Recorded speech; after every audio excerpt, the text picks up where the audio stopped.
Good day mga besh! Welcome back to my channel, GenpottV!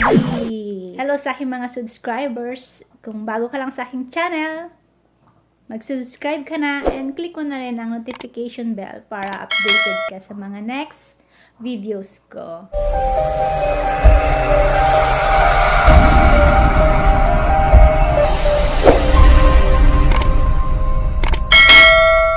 Ipapakita ko sa inyo kung paano ako nag-upload ng video sa YouTube at kung paano ako maglagay ng end screen and cards.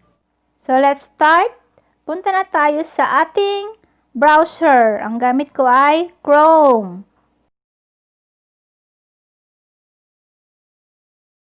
And then, type natin ang youtube.com. Then, i-click natin yung tatlong dot na yan. I-check natin yung desktop site. Kailangan naka-desktop site. Then, i-click natin yung ating profile pic.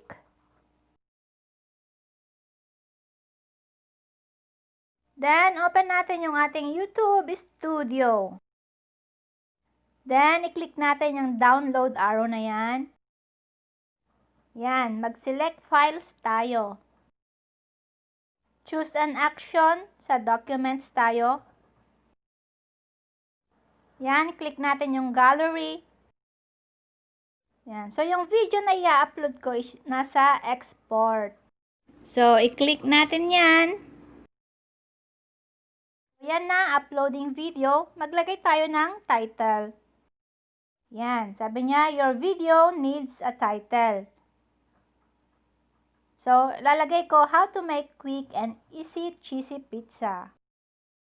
So, habang uploading siya guys, maglagay na tayo ng thumbnail. Yan, click natin yung upload thumbnail.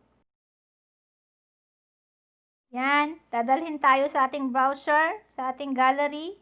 Piliin na natin yung ating thumbnail. Then, click done. Yan, kailangan natin maglagay ng playlist. Pindutin lang natin yung new playlist. Then, mag-type tayo ng kung anong playlist na gusto natin. Then, i-click natin ang done. And then, sa audience, pinipili ko dyan yung no, it's not made for kids. Kasi hindi naman ito made for kids. Pag made for kids, guys, piliin nyo yung yes, it's made for kids. Tsaka, pag naka-made for kids yan, yung comment nyo, off. Kaya hindi sila makabakas. Bakas off. Tapos maglagay din tayo ng tags. Lagi ko na lang nilalagay dyan yung GenpottV. Kahit ilang tags pwede. Yan, dinagdag ko na dyan yung homemade pizza. Tapos yung category, nilalagay ko dyan how to and style. Kung pang music yung video nyo, pili nyo yung music. Kung entertainment, ganyan. May mga choices naman dyan. Pili lang kayo kung ano yung video nyo. Tapos yan, allow all comments. Yan ang pinipili ko. Tapos click natin yung next. But since uploading pa lang siya, hindi pa yan naka-highlight kaya hindi pa natin malalagyan ng end screen at cards. Babalikan natin yan mamaya pagka natapos na yung pag-upload natin. Click lang ulit natin yung next. So, dito na tayo sa visibility. I-private muna natin para masigurado natin na walang copyright. Tapos, i-schedule natin kung kailan natin siya gustong ma-publish. So, yan. For example, gusto ko siyang i-upload sa January 26 ng mga alas 10. Pwede nyo rin siyang i-premiere kung LS yan. Kung magla-livestream kayo, yan, set as premiere nyo siya. So, sa pinakababa, nandun yung schedule. I-click natin yan. So, ayan na, uploading. 41 minutes left. Huwag natin i-close. Sabi niya, keep this browser tab open until uploading is complete. So, huwag natin siyang i-close, guys, para mabilis mag-upload. So, yan, upload complete. Processing will begin shortly. So, maghintay lang tayo ng konting-konti na lang. So, yan. Finish processing. Pwede na natin siyang i-close para ma-check na natin yung video. So, yun na. Makikita natin sa restriction, none. So, walang copyright. So, edit na natin. Click natin yung lapis para makapaglagay tayo ng end screen and cards. Sa pinaka-right side, makikita natin dyan yung end screen and cards. Sa end screen muna tayo. I-click natin yung end screen. Pili lang kayo dyan kung anong element. Ang pinipili ko is import from latest video. I-click natin yan, guys.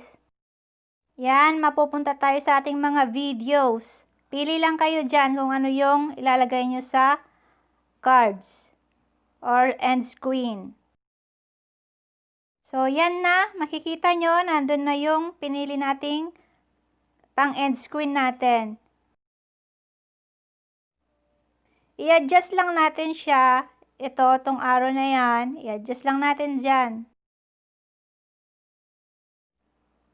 Sa cards naman tayo, i-click natin yung lapis. So, yan. Select a type of card to begin. Ang pinipili ko yung video. Click mo yung plus sign. So, pipili na naman tayo ng ating video kagaya dun sa paglagay natin ng end screen. So, ang napili ko is how to make empanada recipe number 7. Ayan, makikita nyo dyan, oh, yung sa suggested. So, ganun ulit, i-adjust natin ulit kung saan natin siya gusto mag-appear sa ating video. Yan, galaw-galawin lang natin yan, yung blue na yan, para ma-adjust. So, dyan sa part na yan siya mag-a-appear yung cards. And then, i-click na natin yung save. Tapos, i-review na natin yung video. So, ganun mga besh, ang tamang pag-upload sa YouTube. Sana nasundan ninyo and sana may natutunan kayo sa aking video for today. Please like and subscribe, GenpottV. Thank you. Bye-bye. God bless. Mwah.